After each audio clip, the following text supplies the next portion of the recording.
mumba ntambula Sebo. ntuuka ku Kampala Road waggulu. Etaata. Waggulu eri. Sebo. Nakasero. Etaata. Nsanga emboozi. Sebo. Y'abantu babiri.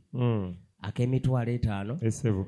Ak'emitwalo 2. Ak'emitwalo 5. Kabuuzo k'emitwalo 2. Naye mmwe. Musiiba wa. Bambi. Ak'emitwalo 2 ne kaddamu ne kaga nti tusiiba wano w'otusanze. Tuyingirako wano mu Grand Imperial mpola mpola. Sebo. Nzikira ku Lumu Street. Nsanga ak'omutwalo. Otyo? Kabuuzo ak'enkumi 5. Emboozi kutaki. Sebo. Nti owange. Dokulaba. Sebo. Musiiba wa. Kokali. Ak'enkumi 5 nga kaddamu ak'omutwalo kakaga era wonsanze we tusiiba wano. Etaata. Siiba wano nga batutwala mu maduuka. Nzikirira. Etaata. Ngenda ku Owino. Sebo. Nsanga ak'enkumi 2. Kabuuzo ak'omutwalo. Sebo. Ku Owino wansi eri. No kuhamu. Eyo. Etaata. Ak'enkumi 2 kabuuzo ak'olukumi. Sebo. Owange musiiba wa. Ak'olukumi kaddamu nga kenyamivu nnyo. Nti kibambi. Tusiiba mu mabaasa nga bakoba tusaasaanya mu mikolo. Kati eno emboozi gy'olese yawa Kampala Road oba yaku Owino. Taata, ndayira Katonda omulamu. Ndayira Katonda omulamu gwe mmanyi oweewaffe. Era nga ye weewammwe. Otyo? Mu maaso ga Father. Mu maaso ga Reverend.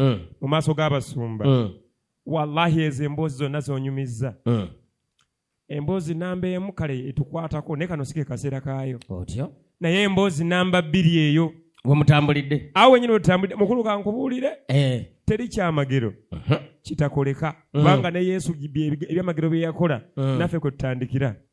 Ati eri emboozi ey'oku wali emmanga ku Hamu. Naffe twagiwulirako. Otyo? Naye obujulizi bwe businga okubeera obukulu. Mpulira. Muko. Jangu Filbert. Jangu. Kakati ebbaasa eno ogiraba? Gitwale mu maaso ga taata. Wali maaso ga taata. Kola bw'oti. Esebo. Wali ziweddewo zisigaddewo? Mbalira kwata ku ziri. Kwata ku ziri. Taata. Ngambye kwata ku ziri. Ekibalo kiga. Kwata ku ziri. Kale. Ekibalo kiyingira. Kwata ku ziri. Bano be baamongo bennyini bano. Leeta wano. Ate njirete. Leeta. Era nayo njireete. Bannange. Kanfune 2 kale. Nsigazeemu eyange. Genda wali mu maaso ga Father. Fukamira.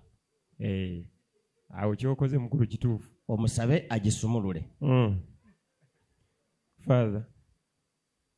Father, si gwe asonyiwa ebibi.